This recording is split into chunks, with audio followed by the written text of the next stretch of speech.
నజీర్ బాషా గారిని వేదిక మీదకి రావాల్సిందిగా కోరుకుందాం. ఎలా ఉందండి మన ప్రకృతి వ్యాలీలో జరుగుతున్న ఈ 8వ పత్రిజీ మహాకరుణ ధ్యాన మహాచక్రం? ఎలా ఉంది? గట్టిగా క్లాస్. బాగుంటే గట్టిగా క్లాస్ కొట్టండి కదా. ప్రాతకాల సంగీతనాద ధ్యానం 3 గంటల ధ్యానం ఎలాగుంది? అఖండ ధ్యానం 3 గంటలు ప్రాతకాలంలో చేస్తున్న ధ్యానం అద్భుతం. ఈ సంవత్సరం అది స్పెషల్గా మనము దాన్ని మళ్ళీ పెట్టుకుని అద్భుతమైన ఆ ధ్యానాన్ని చేసుకోవడం జరుగుతుంది. అలాగే ఎందరో మాస్టర్స్ వచ్చి ఇక్కడ వారి యొక్క జ్ఞాన సందేశాన్ని అందిస్తున్నారు. అలాగే అహ్మద్ బాషా గారు సాదరంగా ఆహ్వానించుకుందాం వేదిక మీదకి. Thank you sir. Nazeer Basha గారు భగవద్గీత యొక్క జ్ఞాన సందేశాన్ని మనకి అందించడానికి వస్తున్నారు. వారిని సాదరంగా వేదిక మీదకి ఆహ్వానించుకుందాం. Thank you sir. భగవద్గీత ప్రధానంగా నిన్న చెప్పుకున్నాం. భారతదేశం వేదభూమి, కర్మభూమి, ధర్మభూమి, యోగ భూమి అని ఈ 4 కూడా మానవ జీవితానికి మోక్షప్రదాయిని.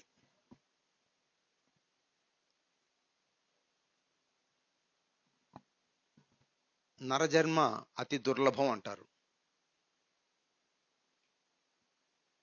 అంటే ఈ సృష్టిలో 84 లక్షల జీవరాశులు, అందులో ఒక జీవరాశి మానవుడు. మానవుడిగా జన్మ ఎందుకు తీసుకోవాల్సి వచ్చింది, ఎందుకు లభించింది అంటే ముక్తిని పొందడానికే.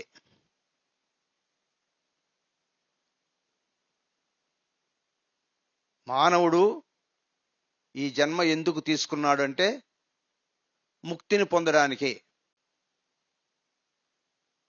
ఆ ముక్తి ఎలా వస్తుంది? ఇతర జీవరాశులకి ముక్తి రాదా?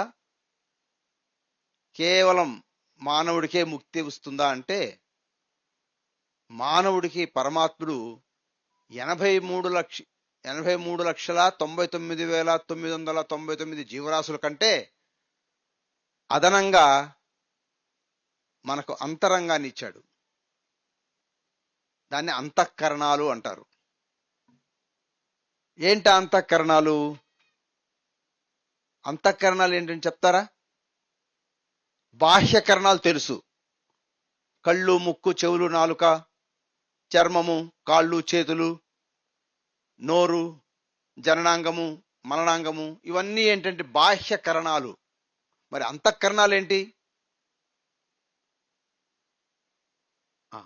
మనసు, బుద్ధి, చిత్తము, అహంకారం. ఈ అంతఃకరణాలతో మానవుడు వివేక శక్తిని పెంచుకోవాలి.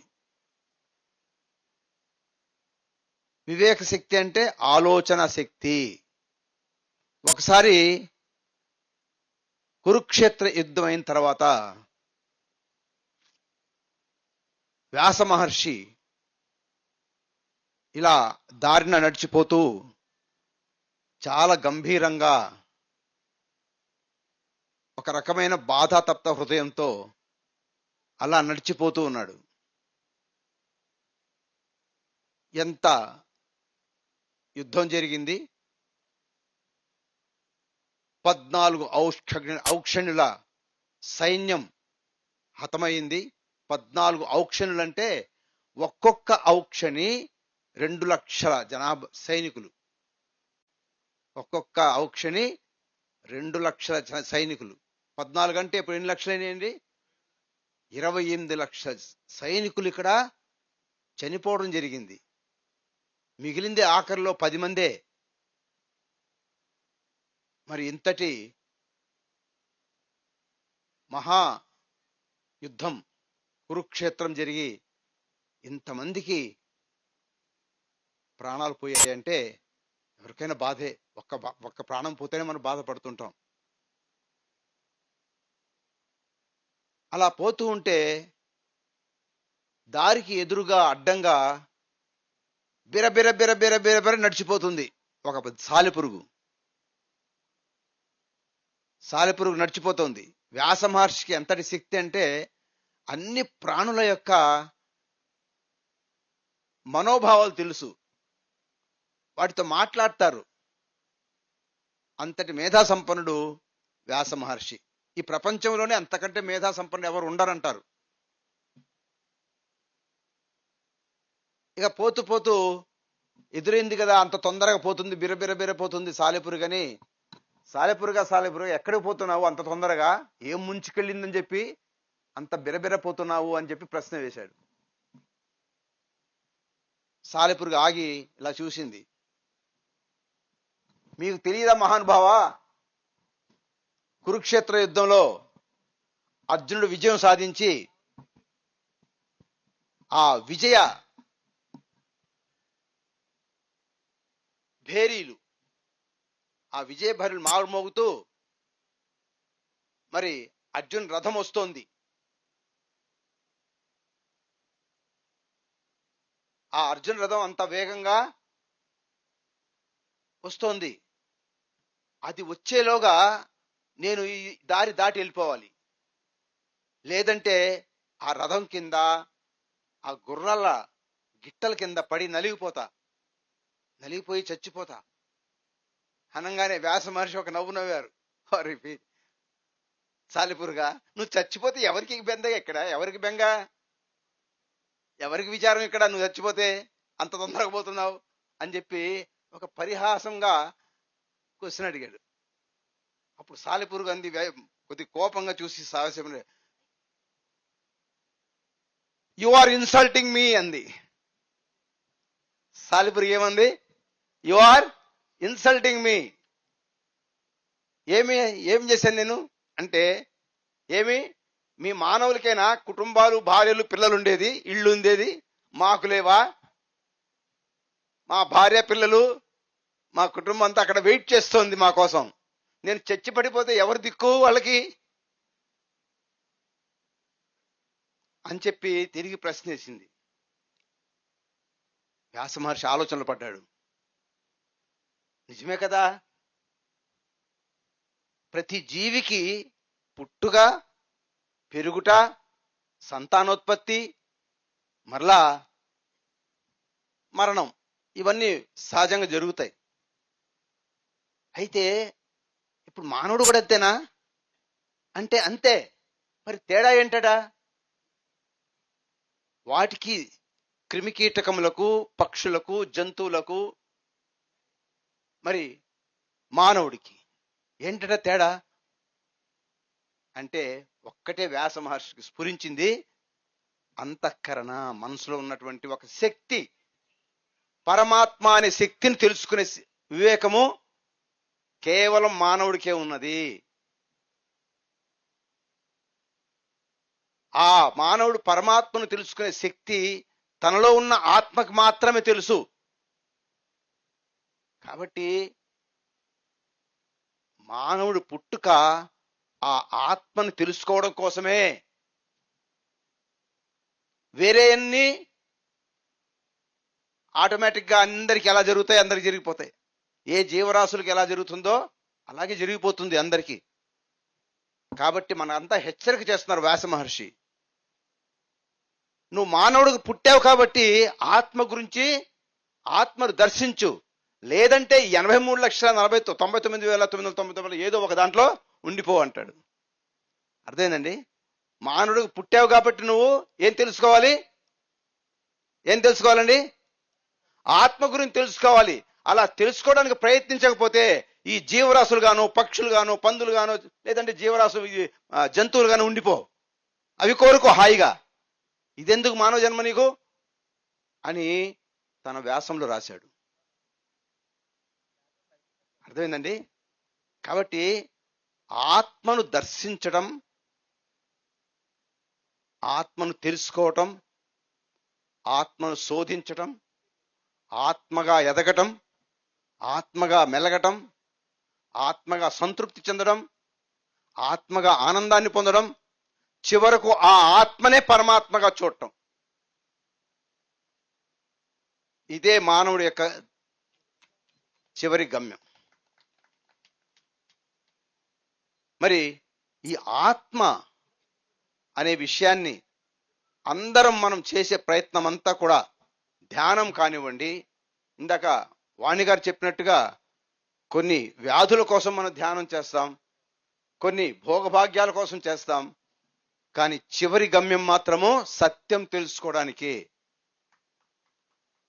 ఏకం సత్విప్రా బహుదా వదంతి, ఇది వేదవాక్కు సూక్తి. సత్యమేదయ్య అంటే నీవు దేహానివి కావు, నీవు దేహివి. నీవు దేహానివి కావు, నీవు దేహి అంటే ఆత్మ. నీవు ఆత్మవే. భగవద్గీతలో 7వ అధ్యాయం చెప్పడం జరిగింది. మమై వాంశో జీవలోకే జీవభూత సనాతన. మీరందరూ కూడా నా యొక్క అంశతోనే ఉన్నారు. ఇది ఎవరి వాక్కు అంటే పరమాత్మ యొక్క వాక్కు. అంటే పరమాత్మ మనందరిలో ఉన్నాడు. ఎలా ఉన్నాడు? దేహంగా ఉన్నాడా, లేదంటే మనసుగా ఇంద్రియాలుగా ఉన్నాడా, మనసుగా ఉన్నాడా, బుద్ధిగా ఉన్నాడా? ఆత్మగా ఉన్నాడని చెప్పారు. ఒక క్లాప్స్ ఒకసారి కొట్టండి చక్కగా. ఈ ఆత్మ గురించి తెలుసుకున్నప్పుడల్లా మనకు చాలా అనుబంధం ఉంది దాంట్లో. అది కన్నా తెలుసుకోలేకపోతే మళ్ళీ మనం జారిపోతాం. కాబట్టి ఆత్మగా తెలుసుకోవడం. అందుకని స్వామి కృష్ణ పరమాత్మ దాన్ని స్పష్టంగా ఇంద్రియాణం పరాణ్యాహు ఇంద్రియేభ్య పరం మనః మనసస్తు పరా బుద్ధి యో బుద్ధే మనసస్తు పద పరతస్తు సహ. నీలో ఉన్నటువంటి ఈ దేహం కంటే ఇంద్రియములు శ్రేష్టమైనవి, బలీయములైనవి. దేహం కంటే ఇంద్రియములు, ఇంద్రియములు అంటే సెన్సెస్, కళ్ళు, చెవులు, ముక్కు, నాలుక, చర్మం. ఈ ఇంద్రియముల కంటే కూడా మనసు ఇంకా బలీయమైనది, శ్రేష్టమైనది, సూక్ష్మమైనది. ఎందుకనంటే ఈ ప్రపంచాన్ని చూస్తాయి, ఒక్కొక్కటి ఒక్కొక్క విధానాన్ని చూస్తాయి, కానీ 5 కలిపి మొత్తం సమాచారం మనసు దగ్గర ఉంటుంది. అంటే ఇంద్రియములకు రాజు ఎవరు? మనస్సు. కాబట్టి ఇంద్రియముల కంటే ఎవరు గొప్ప? మనస్సు గొప్ప. కానీ మనస్సు ఇంద్రియాలను సేకరిస్తుంది మాత్రమే. ఇది మంచి, ఇది చెడు, ఇది సత్యం, ఇది అసత్యం, ఇది శాశ్వతం, ఇది అశాశ్వతం, ఇది పుణ్యము, ఇది పాపము అని నిర్ణయించేది బుద్ధి. నిర్ణయాత్మక బుద్ధి అన్నారు. కాబట్టి బుద్ధి మనసు కంటే శ్రేష్టమైనది. కాబట్టి దేహం కంటే ఇంద్రియములు, ఇంద్రియముల కంటే మనస్సు, మనస్సు కంటే బుద్ధి శ్రేష్టమైనవి. చివరిలో చెప్తారు స్వామి, ఈ 4 కంటే కూడా ఏది గొప్పది? ఆత్మ గొప్పది, శ్రేష్టమైనది, సూక్ష్మాతి సూక్ష్మమైనది. మళ్ళీ ఒకసారి క్లాప్స్ కొట్టుకోవాలి.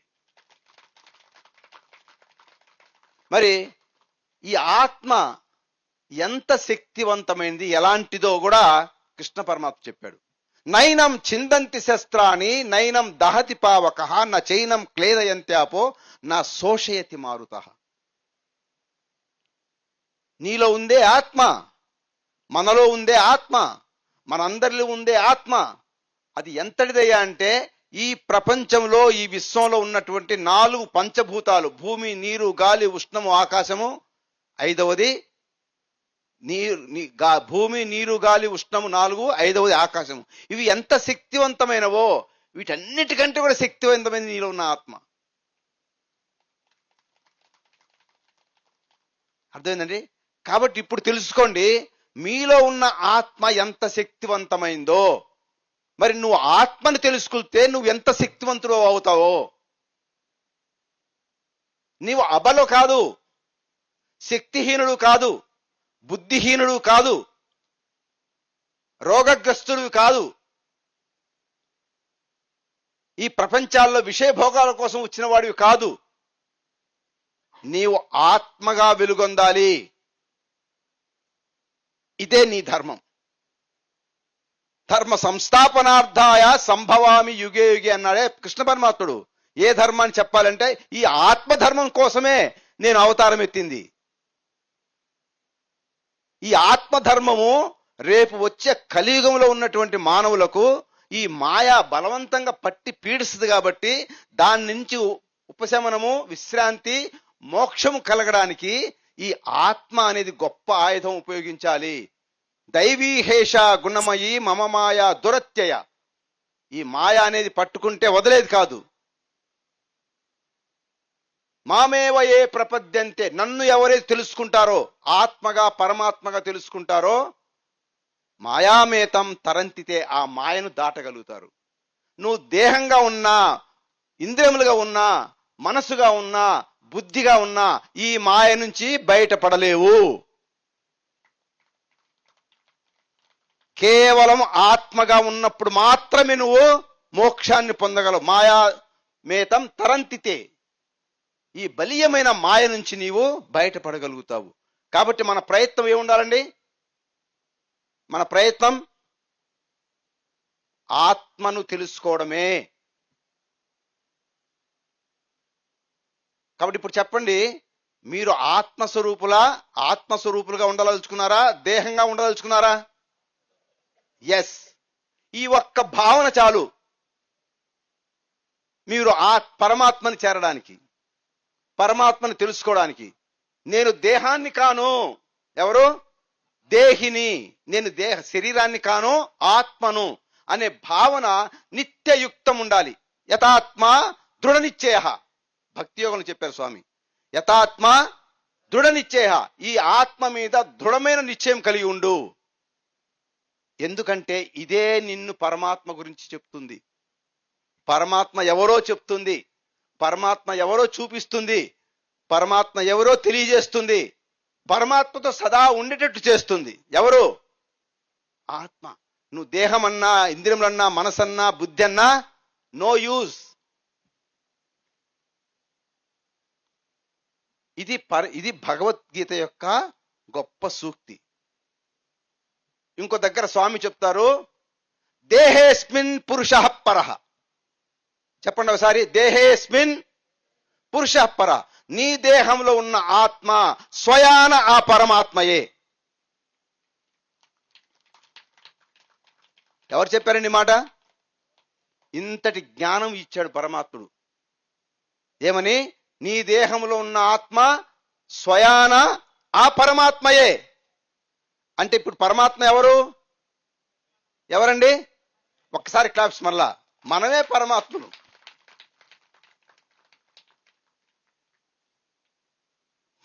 అయితే ఈ ఆత్మ మనలో ఎంతగా ఉంది, ఏం చేస్తుంది అని తెలుసుకోవడం మన వివేకం పనిచేయాలి. కొన్ని లెక్కల ప్రకారం చెప్తారు, మనలో ఉన్న ఆత్మ 0.00001% మాత్రమే. మనలో ఉన్న ఆత్మ ఎంత? 0.0001% మాత్రమే. కృష్ణ భగవానులో అది 2% ఉందట. కృష్ణ పరమాత్మలో అది 2%.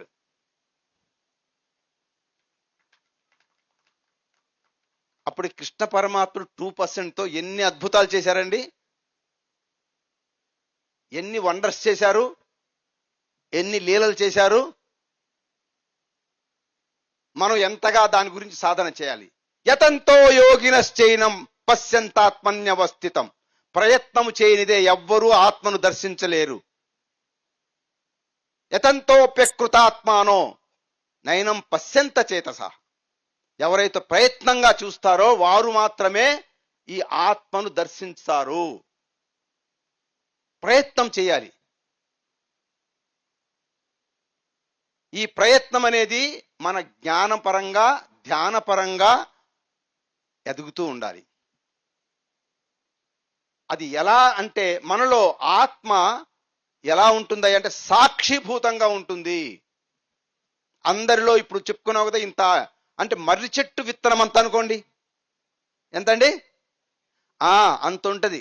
అది ఎలా ఉంది అంటే సాక్షిభూతంగా ఉన్నది.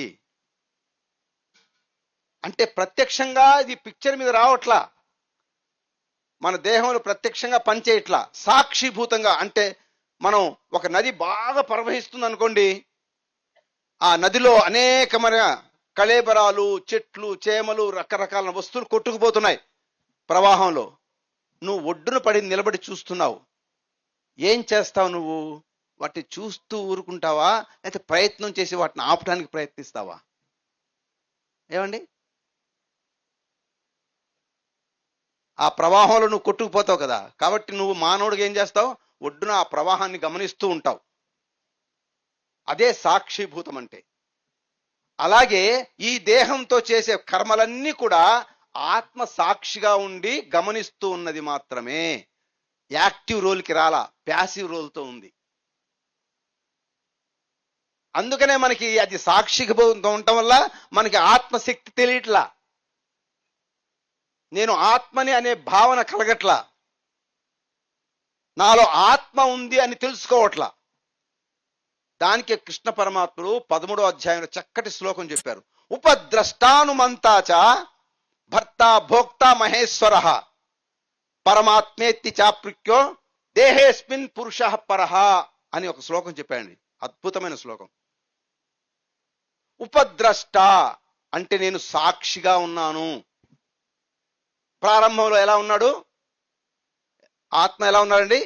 సాక్షిభూతంగా ఉన్నాడు. చెప్పాం కదా, రోల్ డైరెక్ట్ యాక్టివ్ రోల్ లేదు. ఉపద్రష్ట అనుమంతాచ అంటే సాక్షిగా ఉండి నీలో తమో రజో గుణాలతో వదులుకున్న తర్వాత నువ్వు సత్వగుణంలో ఉంటే ఆ సత్వగుణంతో నిన్ను కొన్ని మంచి పనులు చేయిస్తుంది. ఎటువంటి పనులు చేయిస్తుందంటే ఇటువంటి సత్సంగాలకి రావటం, ఈ మహా యజ్ఞాలకి రావటం, ధ్యానం చేయటం, జ్ఞానం ఆలకించటం, అనేక మంది విషయాలను తెలుసుకోవడం. ఇదంతా ఏంటి? మనం చేసే అనుమంతాచ అనుమతిస్తుంది. అది అనుమతిస్తేనే మనం ఇక్కడికి వస్తామండి. అది అనుమతిస్తేనే మనం వస్తాం ఇక్కడికి. అనుమతి ఇవ్వబడని వాళ్ళు చాలా మంది ఉన్నారు బయట, అవునా కాదా? వాళ్ళకంతా ఇంకా అనుమతి ఇవ్వలా. మనలో ఆత్మ అనుమతించింది కాబట్టి ఉపద్రష్టానుమంతాచ భర్త భోక్త మహేశ్వర. ఇక అనుమతి ఇచ్చింది కాబట్టి మనం ఈ మంచి సేవలోనే ఉంటాం. మనం వింటాము. రాజుగారు చేసినటువంటి మహాకార్యంలో, మహాయజ్ఞంలో సమిధలై మనం ఇళ్ళకు పోయిన తర్వాత మనం కూడా ఎందుకు చేయకూడదు అని అనుకుంటాము. నలుగురికి ఈ ధ్యానం గురించి నేర్పుతాం. ఏమండి? ఆ నేర్పే కొద్దీ, శాకాహారం తీసుకునే కొద్దీ, నలుగురికి చెప్పే కొద్దీ మీలో ఏమవుతుంది? మీలో ఉన్న ఇంతకు ముందున్న తమో రజో గుణాలు ఏమవుతాయి? తగ్గుతాయి. గుణాల ప్రాబల్యం తగ్గి దాంట్లో ఏం నింపబడుతుందంటే ఆత్మ నింపబడుతుంది. భర్త అర్థమైందండి? భరిస్తూ అంటే భర్తీ చేస్తుంది. మీ యొక్క లోపల ఉన్న అంతఃకరణాన్ని ఇవి చెడువన్నీ వదిలించి ఆత్మతత్వాన్ని నింపుతుంది. భర్త భోక్త. అప్పుడు నువ్వు ఏం చేస్తావంటే కొద్ది కొద్దిగా పరమాత్మ గురించి తెలుసుకోవడం మొదలు పెడతావు. నీలో ఉన్న ఆత్మ పరమాత్మగా తెలుసుకోవడానికి అలవాటు పడి అన్నీ ఆ పరమాత్మవే. నేనంటే ఇక్కడ ఏమీ లేదు, నేను ఏదో ఒట్టి చేతులతో వచ్చాను, జన్మ తీసుకున్నాను, మరలా కొన్ని మంచి పనులు చేయాలి, మళ్ళా నా ధర్మాన్ని పాటించి నేను వెళ్ళిపోవాలి, ఈ శరీరం మాత్రము ఇక్కడ వదిలేసి వెళ్ళిపోతాం. కాబట్టి దీంట్లో ఉన్న నీళ్లు తాగినా ఆ పరమాత్మవే, భోజనం చేసినా ఆ పరమాత్మవే, మనం ఎక్కడ ఏది అనుభవించినా కూడా ఆ పరమాత్మవే. ఎందుకంటే ఈ పరమాత్మ సృష్టించినటువంటి పంచభూతాలు, సూర్యచంద్రులు, నవగ్రహాలు ఇవన్నీ కూడా ఎవరి కోసం పనిచేస్తున్నాయి? ఎవరి కోసం అండి? మన కోసమే.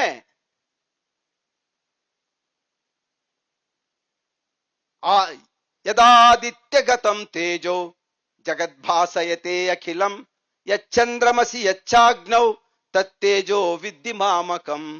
పరమాత్మ చెప్తాడు, నేను ఈ సృష్టించిన ఈ సూర్యుడు, మీకు వెలుగునిచ్చే సూర్యుడు, చంద్రుడు, అగ్ని, ఈ మూడు నా తేజస్సులే.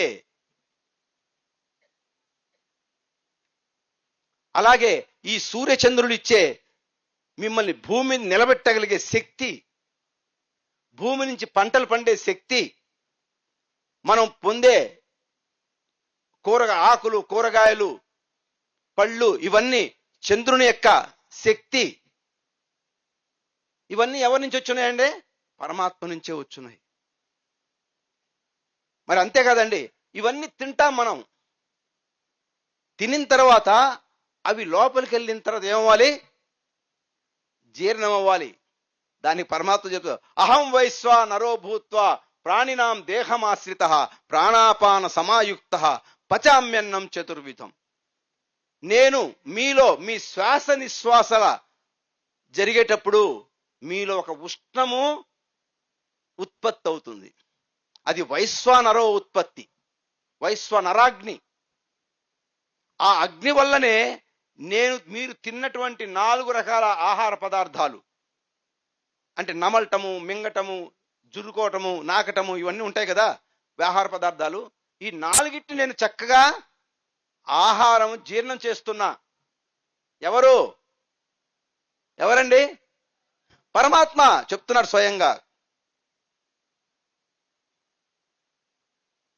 మరి అంతటితో సరిపోలా, మనం తింటాం వరకు సరిపోతామా? ఇంకా ఏముండాలంటే మన మేధస్సు ఉండాలి. సర్వస్య చాహం హృది సన్నివిష్టో, అందరి హృదయాల్లో నేను తిష్ట వేసుకోనున్నా. అందరి హృదయాల్లో నేను తిష్ట వేసుకోనున్నా. సర్వస్య చాహం హృది సన్నివిష్టో మత్త స్మృతి జ్ఞానం అపోహనం చ. మీకు జ్ఞానశక్తి కలిగిన ఆలోచనలు వచ్చినా, మరపు రావాలన్నా, ఇంకా కొత్త కొత్త ఆలోచనలు, ఇన్నోవేటివ్ థాట్స్ రావాలన్నా దానికి కారణం ఎవరు? మీరు తిన్న ఆహారమే. మీరు తిన్న ఆహారమే. శాకాహారం తింటే ఉన్నతమైన ఆలోచనలు వస్తాయి, మాంసాహారం తింటే అధమ ఆలోచనలు వస్తాయి. అర్థమైందండి? పరమాత్మ ఏం చెప్తున్నాడు ఇక్కడ? మత్త స్మృతి జ్ఞానం అపోహనం చ వేదైశ్చ సర్వైరహమేవ వేద్యో వేదాంత కృత్ వేద విదేవ చాహం. వేదాల్లో మీరు ఎతకవలసింది ఎవరి కోసం తెలుసా? నా కోసమే. వేదాలు 4 వేదాలు ఉన్నాయి కదా, 4 వేదాల్లో వెతకవలసింది ఎవరినయ్యా అంటే ఈ పరమాత్మనే, ఈ సృష్టికర్తనే. అది మీలోనే ఉంది. మీరు ఇప్పుడు బయట వెతుకుతారా, మీలో ఉన్నవాడిని వెతుకుతారా? చెప్పండి. మీలో వెతుకుతారా, బయట వెతుకుతారా? వేదాల్లో వెతుకుతారా? పోయి మనకు అందుబాటులో లేవు. మీలో ఉన్నాడంటాడు. సర్వస్య చాహం హృది సన్నివిష్టో, మీ హృదయంలో వెతకండి. తస్యాహం సులభ పార్థ, నేను చాలా సులభంగా లభిస్తాను వాడికి. నా భక్తుడికి నేను చాలా సులభంగా లభిస్తాను, పెద్ద కష్టపడక్కర్లా. ఎందుకంటే వాళ్ళ విధంలో నేను హృదయ సర్వస్య విష్టితం, నేను మానవుల హృదయాలు విశేషంగా ఉన్నాను. ఎలా ఉన్నాను? విశిష్టితం, ఏమాత్రం కొంచెం విశేషంగా ఉన్నాను నేను. కానీ ఆ విశేషాన్ని వదిలిపెట్టేసి ఎక్కడ వెతుకుతున్నాడు? బయట వెతకాలా, మనలోనే వెతకాలా అనేది ఇప్పుడు మీ వివేకానికి సంబంధించిన ప్రశ్న. అర్థమైందండి? మరి అలా వెతికి సాధించి శోధన చేసిన వారే గొప్ప జ్ఞానులయ్యారు, ప్రవక్తలయ్యారు, బాబాలయ్యారు, పత్రిజీలయ్యారు. అర్థమైందా? అలా ఆలోచన చేయకపోతే మామూలుగానే ఉంటారు. సో మనం పరమాత్మని ధ్యాన రూపంలో, తినే ఆహారంలో, మన ఆలోచన శక్తిలో, అన్నిట్లో కూడా ఎవరిని చూడాలి? ఎవరైతే ఆ పరమాత్మని పరివర్తన రూపం, పరిమాణ క్రమంలో తెలుసుకొని ఆ పరమాత్మను ఎదుటి వారందరిలో ఎవరైతే చూస్తారో అతనే సద్గురువు.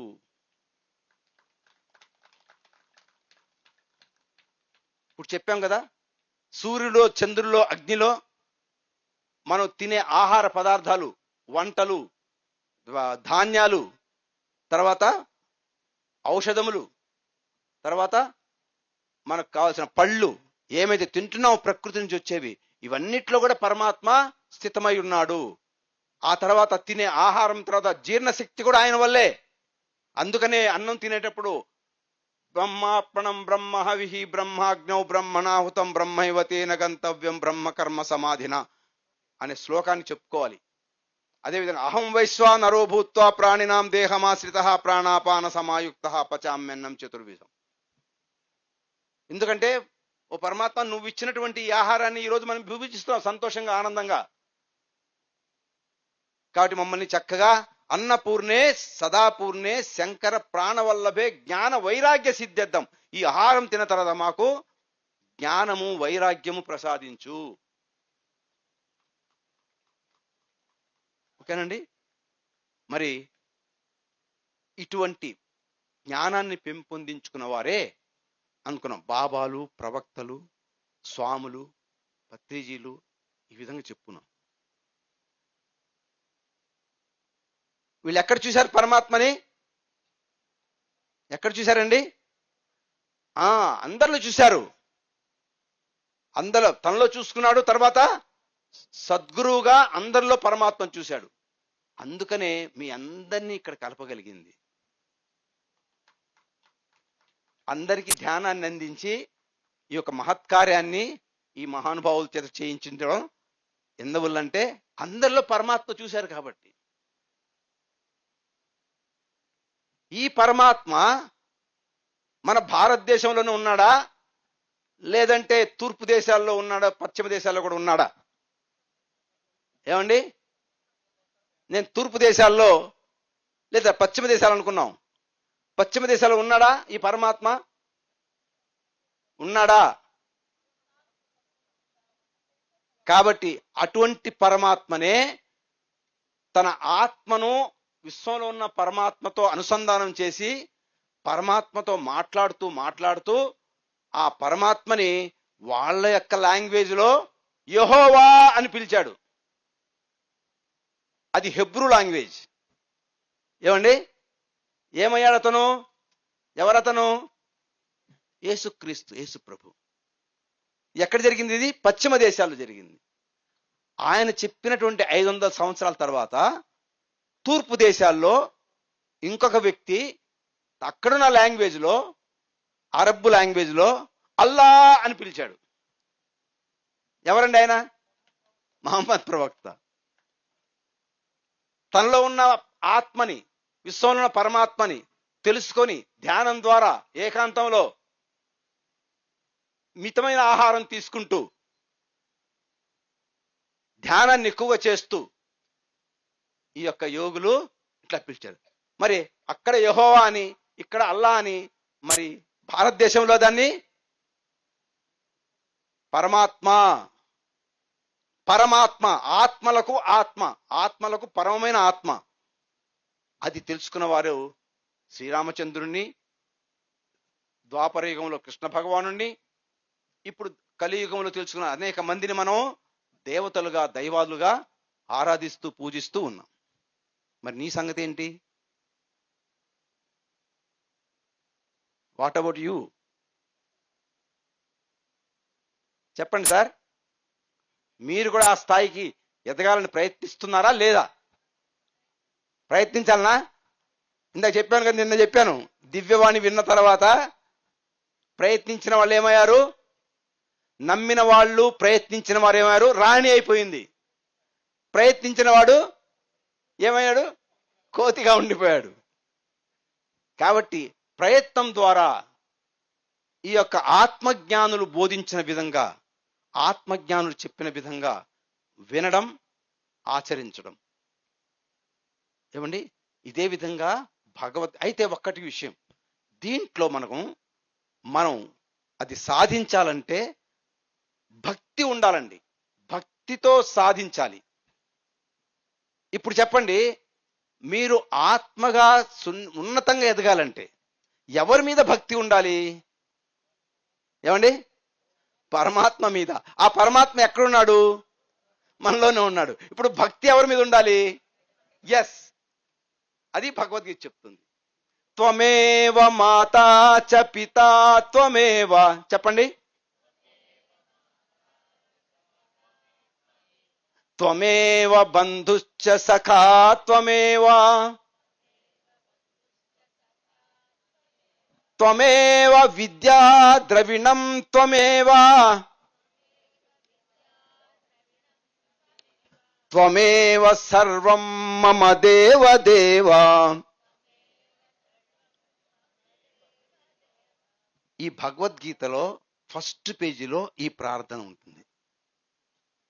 అర్థమైందండి? ఇలా ఎదిగినవాడు ముందుగా మనం తల్లిదండ్రులు ఉంటారు, బంధువులు ఉంటారు, మిత్రులు ఉంటారు, మన విద్యను సంపాదిస్తాము, సంపదలు కూడా సంపాదిస్తాం. మనం భక్తిలో దిగామంటే ఈ శ్లోకం చెప్తుంది, నీవే తల్లివి తండ్రివి. త్వమేవ మాతా చ పితా త్వమేవ. త్వమేవ బంధుశ్చ సఖా త్వమేవ. అయితే మనకేందంటే ప్రారంభంలో ఈ బంధువులు, తల్లిదండ్రులు, పిల్లలు, మిత్రులు అందరూ బంధాలై ఉంటారు. మనకి ఏమంటారు? బంధాలై ఉంటారు. పెరిగే కొద్దీ నీవు ఆశ్రమాలు, మనకు హిందూ సంప్రదాయంలో ధర్మాలు ఉన్నాయి. ఆశ్రమాలు, గృహస్థాశ్రమము, వానప్రస్థాశ్రమము, తర్వాత సన్యాసం అని. ఈ ధర్మాలలో మనం ముందుగా బాధ్యతగా విద్య నేర్పాలి. బ్రహ్మచర్యం ఫస్ట్.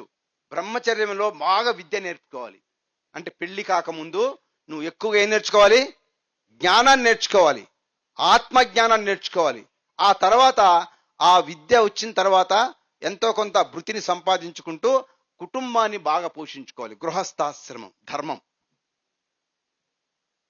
కుటుంబాన్ని పోషించుకుంటూ సంతానాన్ని ఉత్పత్తి చేసి ప్రయోజకుల్ని చేయాలి. వాళ్ళని మంచి విద్యను వాళ్ళకి ప్రవేశపెట్టాలి.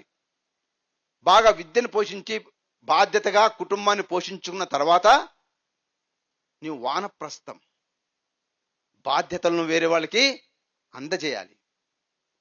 ఇలా ఈ ఒక ఆశ్రమం నుంచి ఇంకో ఆశ్రమం పోయేటప్పుడు ఈ బంధువులు, తల్లిదండ్రులు, అంటే తల్లిదండ్రులప్పటికీ మనకి పరమపదించుతారనుకోండి, ఈ బంధువులు, పిల్లలు, ఇంకా అంతా కూడా మిత్రులు, ఒక్కొక్కరు డిస్టెన్స్ పెరిగిపోతుంది.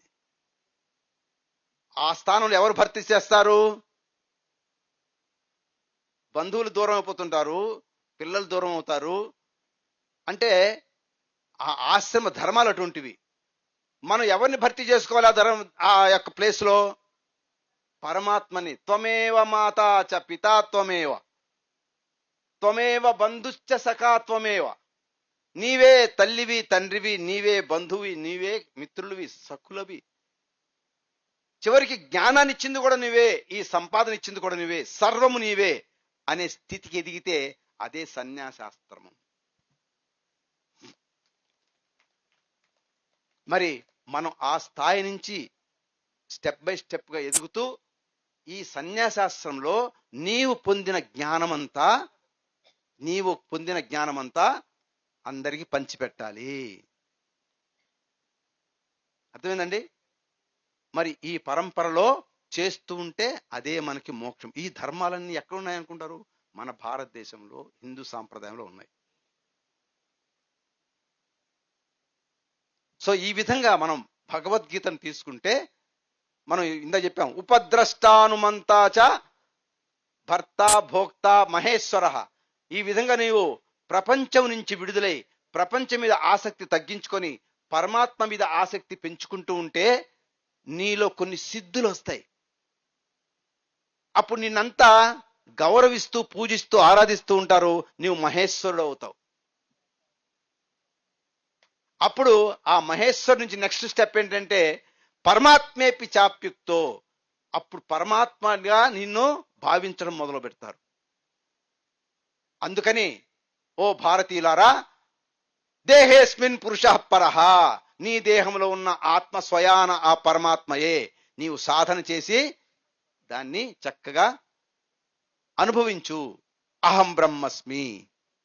కాబట్టి భారతదేశంలో ఉన్న ఈ గొప్ప సంస్కృతిని, గొప్ప భగవద్గీత జ్ఞానాన్ని ప్రతి ఒక్కరు తెలుసుకోవాలి. తెలుసుకుంటూ ధ్యానం చేయాలి. ధ్యానం చేస్తూ దాంట్లో ఉన్న మహిమను బాగా తెలుసుకోవాలి. లేకపోతే ఏమవుతుంది చెప్పండి? మనం తెలుసుకోలేదనుకోండి, ఏమవుతుంది లేకపోతే? ఏమి ఇదంతా చెప్తున్నారు, ఇదంతా కావాలా మనకి? ఏమి చేయకపోతే ఏమట? ఎవరు చెప్పారు చేయమని? ఎవరు అడిగారు? నన్ను ఎవరు అడుగుతారు? నేను చేయను. ఏమవుతున్నారండి? రిజల్ట్ ఏంటి చెప్పండి? ఏమ్మా, ఉండిపోతాడు. సరే, తర్వాత ఏమవుతుంది? మరలా జన్మ తీసుకోవాల్సి వస్తుంది. అలా నువ్వు తెలుసుకోలేకపోతే మరలా జన్మ దీనికోసమే. ఏమో నువ్వు చేసిన కర్మలు బట్టి మళ్ళీ మానవ జన్మ వస్తుందో రాదో, సాధన చేయడానికి అనువైన శరీరం వస్తుందో రాదో. అర్థమైందా? ఏ క్రిములుగానో, కీటకములుగానో, పశువులుగానో, పక్షులుగానో, జలచరాలుగానో పుడతావో, లేదంటే అంగవైకల్యంతో పుడతావో, గుడ్డివాడుగా పుడతావో, కుంటివాడుగా పుడతావో ఎవరికి తెలుసు? సో ఎప్పుడైతే నువ్వు ఇహైతైర్జిత సర్గో, ఇక్కడే ఈ జీవితం ఉన్నప్పుడే, ఈ ప్రాణం ఉన్నప్పుడే ఈ యొక్క మర్మాన్ని, పరమాత్మ తత్వాన్ని తెలుసుకొని సాధన మొదలు పెట్టండి అని అంటాడు భగవద్గీతలో.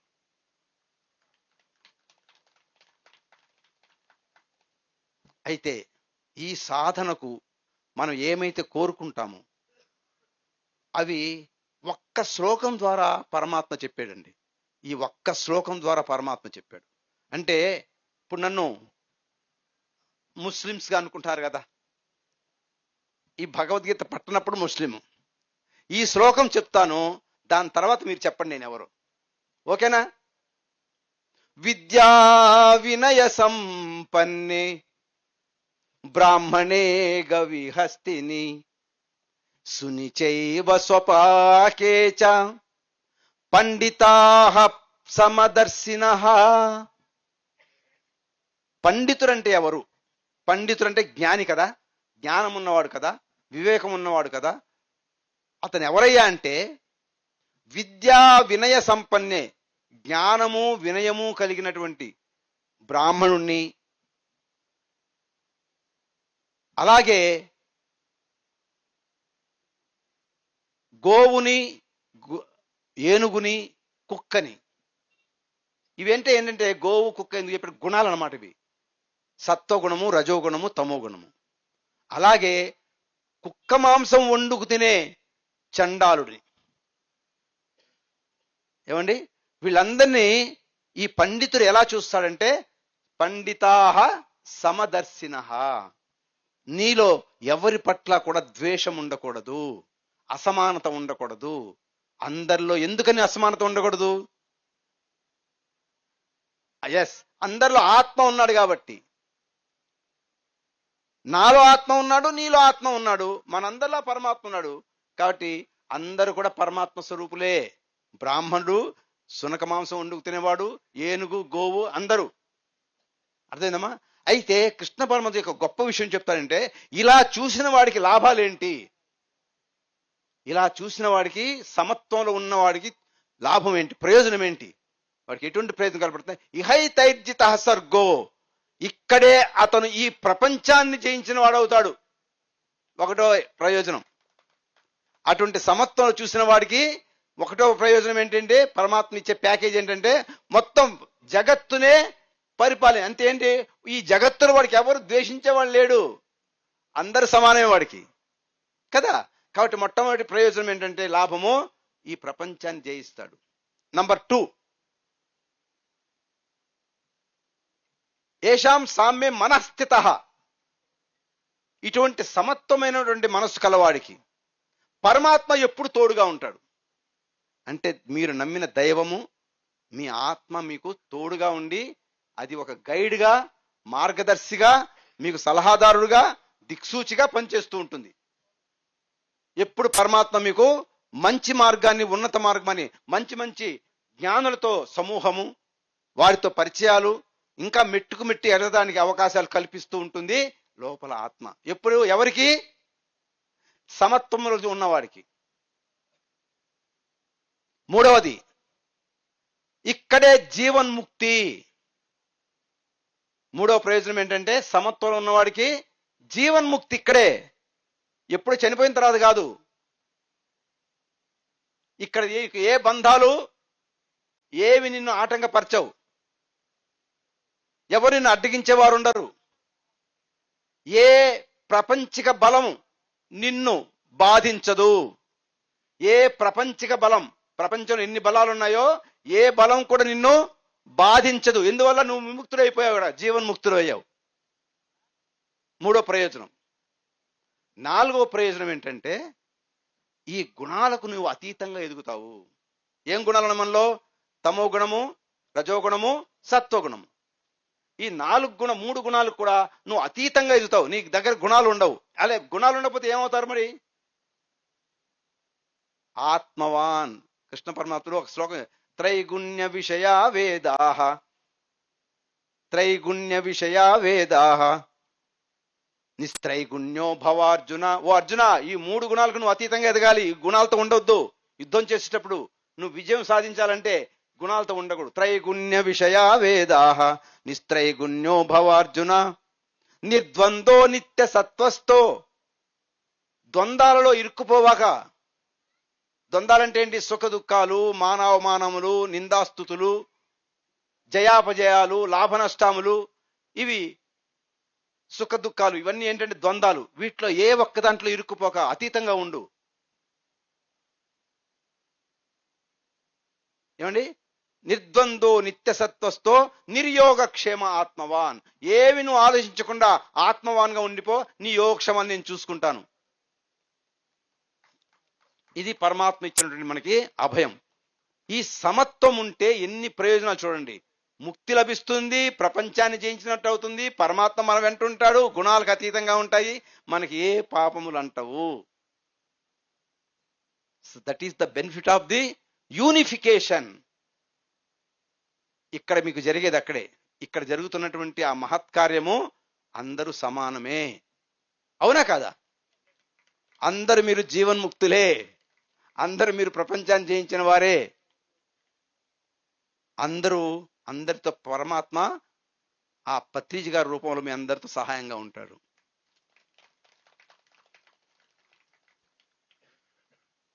ఇక పోను పోను మీకు గుణాలు, ఆ తత్వం బాగా తెలుస్తుంది. సో ఇది భగవద్గీత అంటే. ఇలా ఉండమంటుంది భగవద్గీత, ఇలా చేయమంటుంది భగవద్గీత. కానీ మనం కేవలం ఒక్క యాంగిల్లో చూసి ఇదే అనుకుంటే మనం పొరపాటు పడతాం. ధ్యానం ఒక్కటే కాదు, జ్ఞానం కూడా ఉండాలి. అందుకే నేను చెప్పాను, మీరు ధ్యానానికి వచ్చేటప్పుడు ఒక్క భగవద్గీతను చేటు పట్టుకురండి. ఎవరైనా భగవద్గీత చెప్పేటప్పుడు ఆ శ్లోకం తీసి చూసుకోండి, ఇంటి దగ్గర దాన్ని వెరిఫై చేయండి, మీరే స్వయంగా చదవండి. ఇంతటి ధ్యానులకి అర్థం కాకుండా ఉండే ప్రసక్తే లేదు. అర్థం అవుతుంది. నేను చెప్పాను కదండి, చదవాలంటే అక్షరాలు చాలు, అర్థం కావాలంటే మానసిక పరిపక్వత కావాలి. ఈ మానసిక పరిపక్వత ఈ సామూహిక ధ్యానం వల్ల వస్తుంది. ఓకేనా? మరి మేము చేసే ఈ ప్రయత్నం అంతా కూడా ఇటువంటి సమైక్య భావంతో ఉంటూ భారతదేశం యొక్క గొప్పతనాన్ని అందరం కలిసి ఉన్నతంగా, సమున్నతంగా, హిమాలయాల కంటే, ఎవరెస్ట్ శిఖరం కంటే ఎత్తుగా తీసుకెళ్దాము. ఇప్పుడు చెప్పండి, మీరు నేను భారతీయుడిగా ఉండమంటారా, ముస్లింగా ఉండమంటారా? అవునా? భారతీయుడిగా ఉండరా? నేను ఎప్పుడూ భారతీయుడిని. ఈ గీత పట్టిన నాడే నేను భారతీయుడిని. ఓకేనండి? అప్పటి నుంచే నాలో జ్ఞానం. ఆ భారతీయుడు అయిన తర్వాత అంటే త్రైగుణ్య విషయ వేద నిత్య గుణం. భారతీయుడు అంటే ఆత్మజ్ఞానియే. నేను చెప్పాను కదా, భా అంటే ఆత్మ అని, రత అంటే తప్పించేవాడని, ఆత్మజ్ఞానం కోసం తప్పించేవాడే భారతీయుడని. అలా తప్పించాను, సాధన చేశాను, వీళ్ళకు కూడా అలా సాధన చేయిస్తున్నాను రోజు కూడా. ఈరోజు నిన్న మీకు ప్రసంగించిన సుష్మాశ్రీ, మరి ఆవిడ కూడా మంచి తపన కలవారు. ఆ తపనతో తను దేవాలయాల్లో, పాఠశాలల్లో అంతటా భగవద్గీతను చిన్నపిల్లలకి, పెద్దలకి సత్సంగాల ద్వారా ఒకే బోధన రోజు. ఆమెకి ఫోన్ మీద ఫోన్లు, ఎక్కడున్నారమ్మా మీరు రాలేదు, ఎక్కడున్నారండి. సో అట్లా తయారైపోతారు. భగవద్గీతను చదవడం ఒక ఎత్తు అయితే, అర్థం చేసుకోవడం ఒక ఎత్తు అయితే, మూడోది ఏంటి? చెప్పడం. అర్థమవుతుంది. ఒక్కరి వల్ల ఇలా సాధ్యమవుతుందంటే, నేను నా శిష్యులు ఇలా చేస్తున్న వాడిని 100 మంది దాకా ఉన్నారు అంటే, సాధన చేసేవాళ్ళు ఆన్లైన్లో, ఆఫ్లైన్. వీళ్ళందరికీ ఏంటంటే భగవద్గీత చెప్పడం వస్తుంది.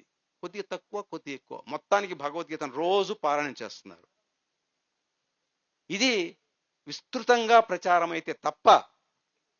ఇంకో మాట అడుగుతాను, మనం ఇలా విడిపోవడానికి కారణం ఏంటి చెప్పండి? మనము భారతీయులు ముస్లిమ్స్లుగా, క్రైస్తవులుగా, హిందువులుగా ఉండిపోవటానికి, అలా విడిపోవడం కారణం ఏంటి? అయ్యా ముందు మనకు తెలిసిన అడ్రస్, నాకు తెలిసింది ఏంటంటే, ఓకే, మనకు తెలిసింది ఏంటంటే వెస్టిండీస్ వాళ్ళు, ఇటు తూర్పు దేశాల నుంచి అరబ్బులు, ఏమండి, వీళ్ళు వచ్చి మనల్ని విడదీశారండి. అవునా కాదా? అవునా కాదా?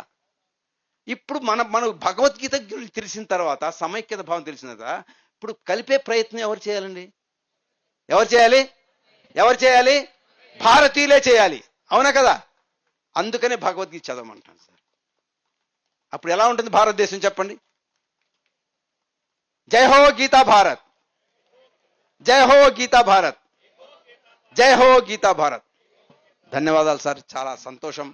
మళ్ళా నిన్నటి యొక్క ప్రసంగాన్ని ఇప్పుడు మళ్ళా కొనసాగించి అవకాశం ఇచ్చినందుకు మరి ఈ యొక్క నిర్వాహకులు రాయ జగపతి రాజు గారికి మరి ధన్యవాదాలు చెప్పుకున్నాను.